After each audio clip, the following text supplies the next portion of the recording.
croissante non majorée, ben, elle croît, mais elle ne s'arrête pas. Elle n'arrête pas de croître, elle va tendre vers plus l'infini. Tout de suite décroissante et non minorée, qui n'arrête pas de décroître, elle va tendre vers moins l'infini. Par contre, si la suite est croissante et majorée, hein, donc la suite ne peut pas dépasser une certaine valeur, elle commence par U0, U1, U2 continue à grandir, elle arrive à un moment où elle ne peut pas dépasser M en- tout en grandissant. Donc, on a infinité de termes qui vont se rassembler autour de M et la suite est convergente. La même chose, si la suite est décroissante et minorée par M, donc on a I0 ici, n'arrête pas de décroître, chaque terme est plus petit que le terme d'avant. On arrive à M, on ne peut pas le dépasser, donc il va y avoir une infinité de termes qui vont se rassembler autour de petit m et la suite est convergente. Donc là, le théorème d'avant, il dit que la suite converge, mais il ne dit pas converge vers quelle valeur. Ça, c'est un autre théorème qui vous dit la chose suivante. Si vous avez une suite récurrente et n plus 1 égale f de un, I0 est donné. Et si la suite est convergente vers L, et si la fonction f est continue, alors L vérifie L égale f de L. Et ceci va vous permettre de chercher la limite d'une suite convergente. Exemple.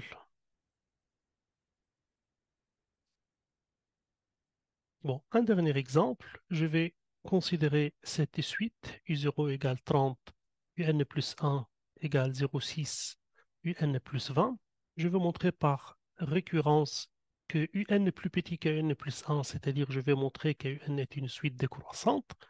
Et je vais montrer que tous les termes sont plus petits que 50, donc c'est une suite majorée. Chaque terme est plus petit que le terme d'avant et n est croissante, chaque terme plus petit que le terme d'avant, et je vais montrer que la suite est majorée par 50. Bon, pour montrer qu'elle est croissante, il suffit de calculer un plus 1 moins un. Il faut que ça soit positif. Un plus 1, je remplace par sa valeur, c'est 0,6 plus 20 moins un. 0,6 moins 1, donc c'est moins 0,4 un plus 20. Bah, si je prends 0,4 facteur commun, hmm, ou moins 0,4 facteur commun, un plus, ou bien moins, 20 sur 0,4. Donc c'est moins 0,4, un moins, si vous voulez, c'est 200 sur 4, n'est-ce pas? 200 sur 4, c'est-à-dire 50. Donc, pour décider du signe de variation de la suite, il faut décider du signe de un-50.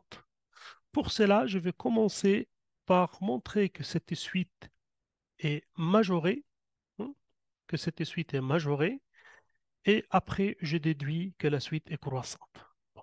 Déjà, pour montrer que ceci est majoré par 50, j'utilise la récurrence. L'hypothèse P0, c'est-à-dire l'initialisation, I0 égale 30, plus petit que 50, donc P0 est vrai. Je passe à l'hérédité. Si je suppose que PK est vrai pour un entier K positif, hein, il faut montrer, hein, montrons que PK plus 1 est vrai. C'est-à-dire, on a UK plus petit que 50, on va montrer, hein, montrons que UK plus 1 plus petit que 50. Et là, il y a deux façons de le faire, hein. La première façon, c'est je multiplie par 0,6 et puis j'ajoute 20. C'est simple, c'est ce que je vais faire. Donc, je IK plus petit que 20, ben, je vais ajouter une page parce que je n'ai plus de place, ou bien, donc je vais ajouter une page.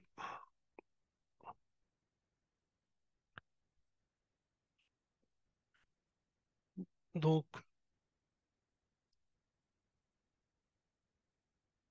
on était où?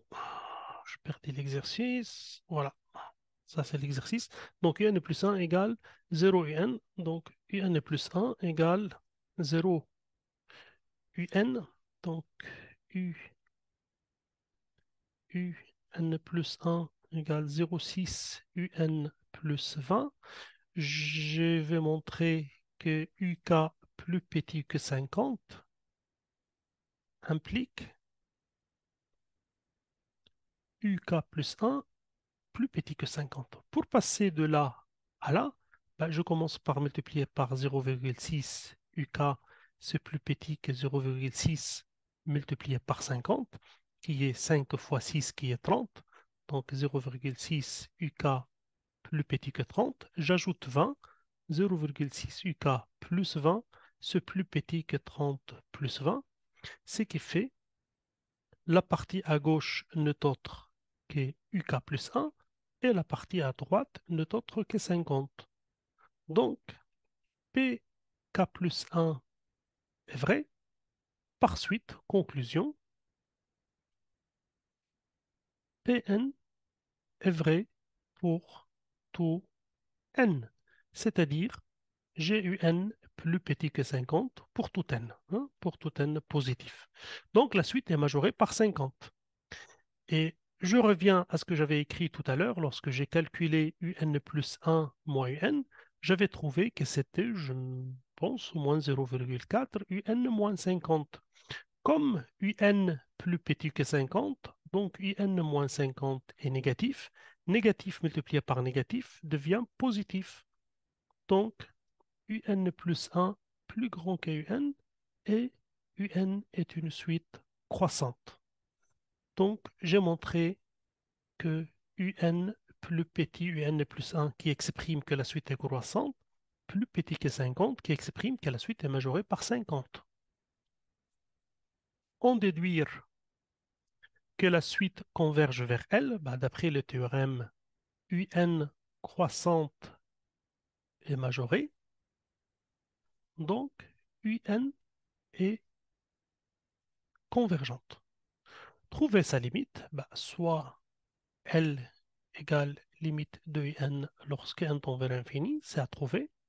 Bah, je sais que UN plus 1, c'est une fonction de n, c'est exprimé en fonction de n, avec fx, c'est quoi? C'est 0,6x plus 20. Lorsque vous remplacez x par un, bah, vous trouvez n plus 1 égale f de un.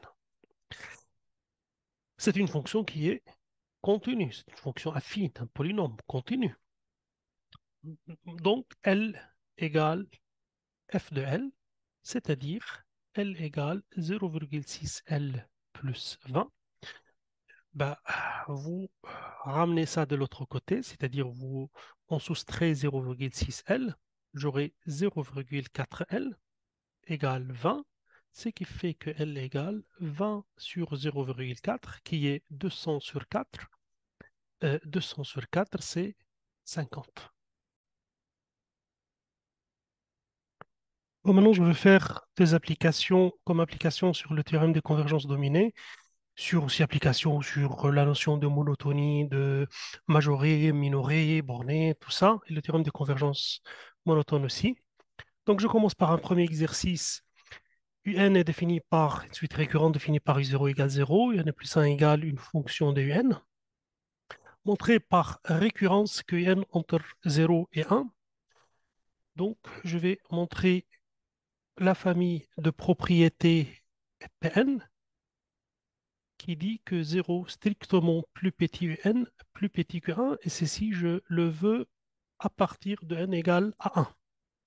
Donc, initialisation,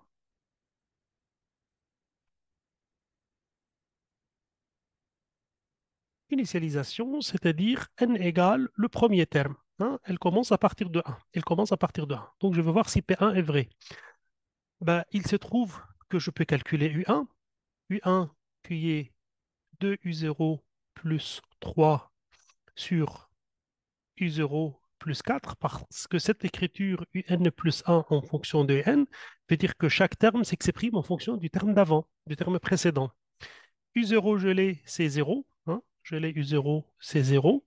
Donc, ça fait 3 quarts. Est-ce que 3 quarts entre 0 et 1 oui, hein, appartient 0,1 et P1 est vrai. Hérédité,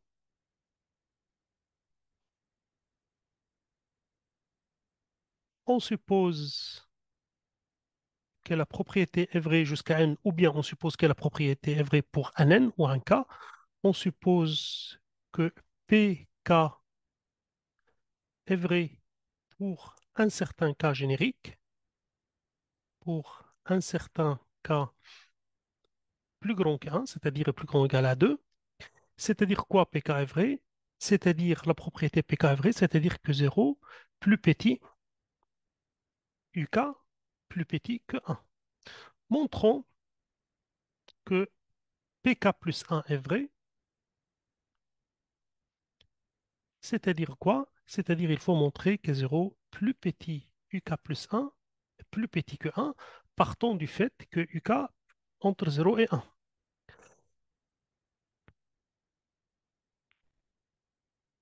Bon, je peux le faire de plusieurs façons.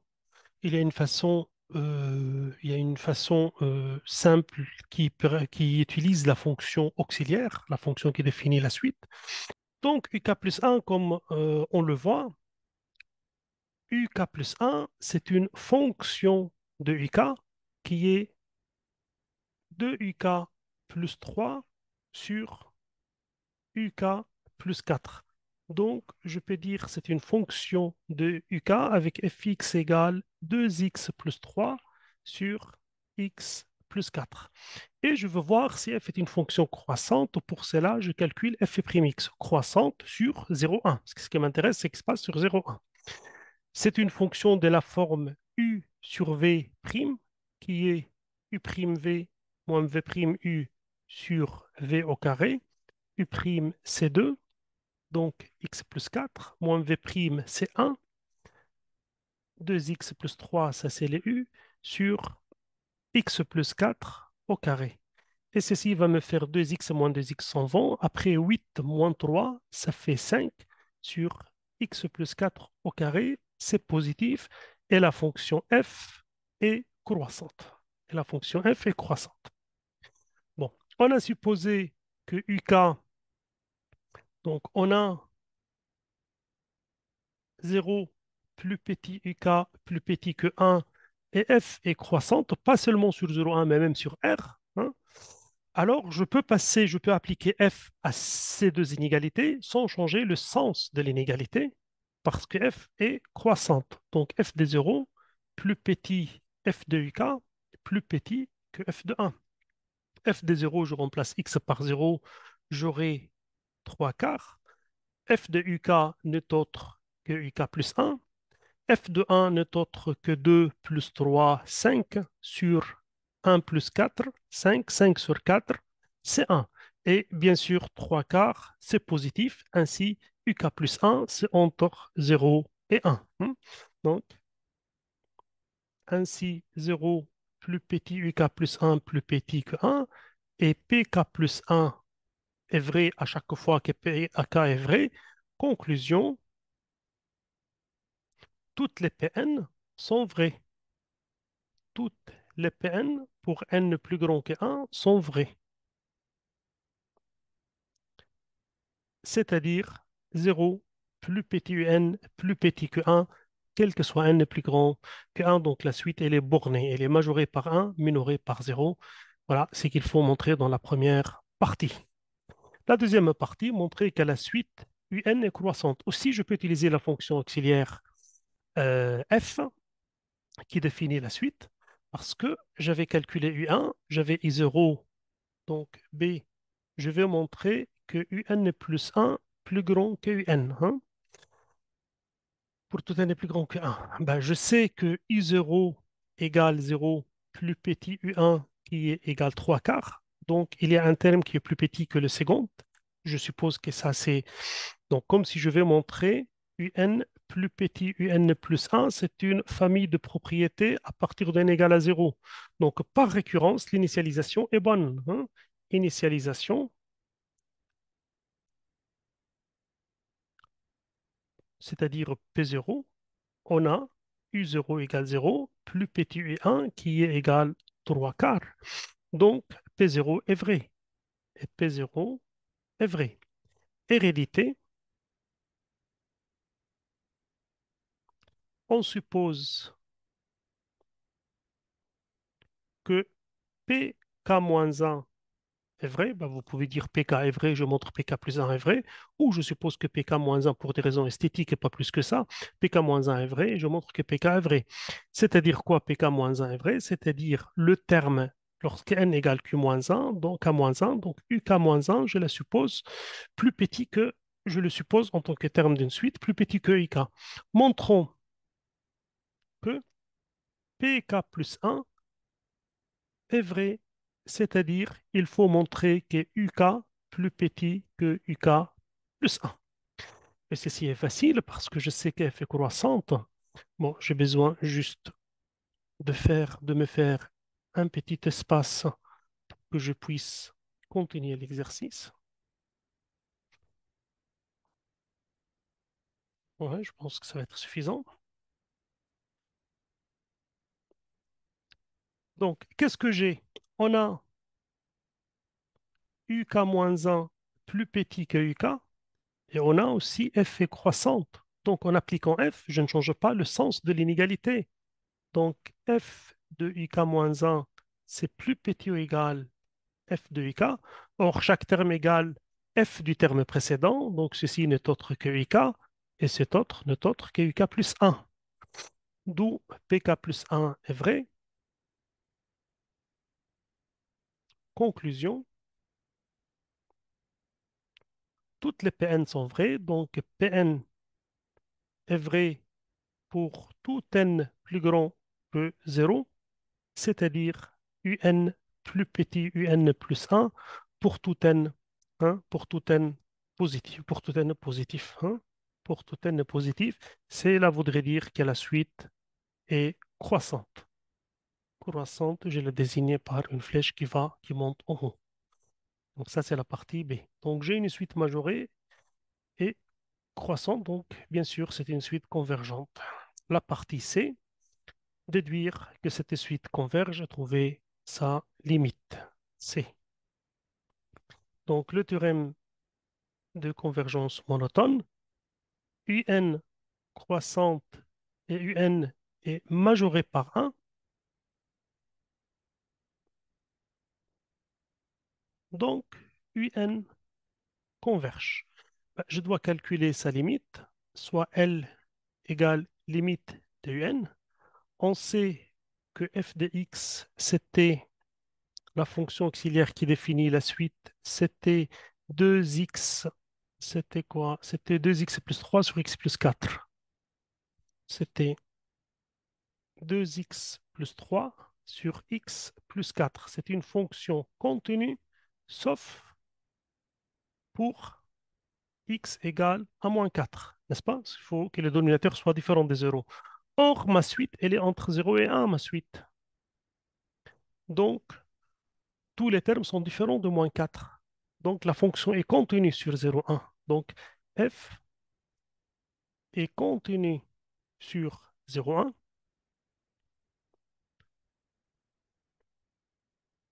ce qui fait que L égale f de L. C'est un théorème qui dit que si f est continu, alors, et la suite est convergente, alors L égale f de L. Ben, vous n'avez qu'à remplacer. Et je me fais encore de la place parce que ce n'est pas suffisant et encore il y a une autre partie à faire.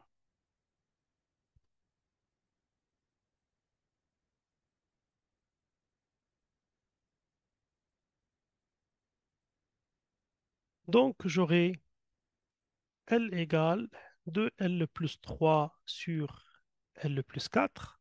Je multiplie, multiplication en croix, L plus 4 égale 2L plus 3, L2 plus 4L. Je mets tout du même côté, moins 2L moins 3 égale 0.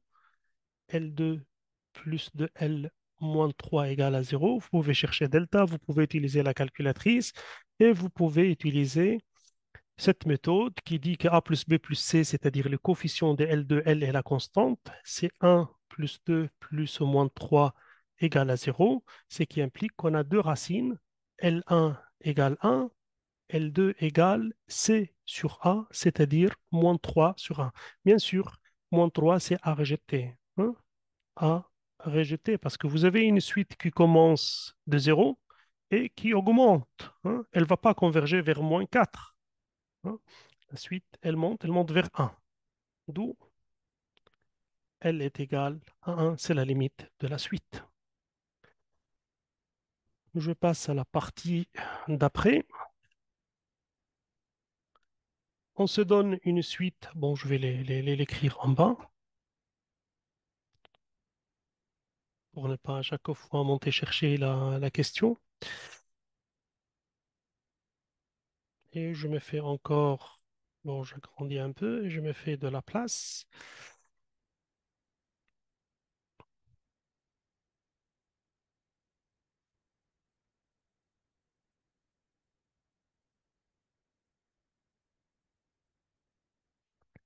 Très bien. On définit une suite Vn en fonction de n. Montrer que Vn est une suite géométrique dont on précisera le premier terme. Elle a raison, ben, le premier terme c'est facile. Le premier terme c'est V0 égale U0 moins 1 sur U0 plus 3. U0 c'était 0, donc c'est moins un tiers. Maintenant, pour montrer que c'est une suite géométrique, il faut montrer que Vn plus 1 s'écrit une constante fois Vn. Q, c'est la raison, hein. Q égale constante, on l'appelle la raison de la suite. Donc, je calcule Vn plus 1, je remplace n par n plus 1 sur Un plus 1 plus 3. Et là, je vais exprimer Vn plus 1 en fonction de Vn. Vn qui est exprimé en fonction de Un. Donc, je dois exprimer Un plus 1 en fonction de Un. Et je sais que Vn plus 1, c'était 2Un moins 3 sur Un plus 4, si ma mémoire est bonne, hein. Je vais juste aller voir. C'est 2Un plus 3 sur Un plus 4. Donc ma mémoire n'est pas... Non, c'est bon. Mais 2Un moins 3, 2Un plus 3. Donc c'est pas moins 3, donc ma mémoire n'est pas bonne.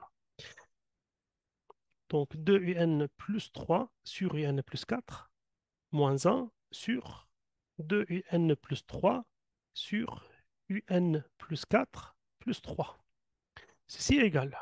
Je vais faire un dénominateur commun. Dénominateur commun, c'est quoi? C'est Un plus 4. Donc en haut, j'ai 2Un plus 3. Donc moins 1, le 1 pour faire un dénominateur commun Un plus 4, c'est que je multiplie en haut aussi par Un plus 4. Donc moins Un plus 4. En bas aussi, dénominateur commun, ça va être Un plus 4. Donc 2Un plus 3. Et pour avoir un dénominateur commun ici, Un plus 4, c'est que je multiplie le 3 par Un plus 4. Donc j'ai le même Un plus 4 ici. Je simplifie, hein. A sur B sur C sur B, c'est tout simplement A sur C. Je simplifie par B. Ceci égale, qu'est-ce qu'il reste? Il reste 2Un moins Un, c'est Un. 3 moins 4, c'est moins 1. Sur, en bas, qu'est-ce que j'ai? J'ai 2Un plus 3Un, 5Un. Et après, j'ai 3 plus 12. 3 plus 12, 15, plus 15. Donc, c'est Un moins 1. Si je prends 5 facteurs communs, j'aurai Un plus 3 et Vn est exhibé, qui est Un moins 1 sur Un plus 3. Donc, c'est 1 sur 5e, Un moins 1 sur Un plus 3, c'est 1 cinquième Vn. Et la suite est une suite géométrique de raisons 1 cinquième. Ainsi, Vn est une suite géométrique de raisons Q égale 1 cinquième.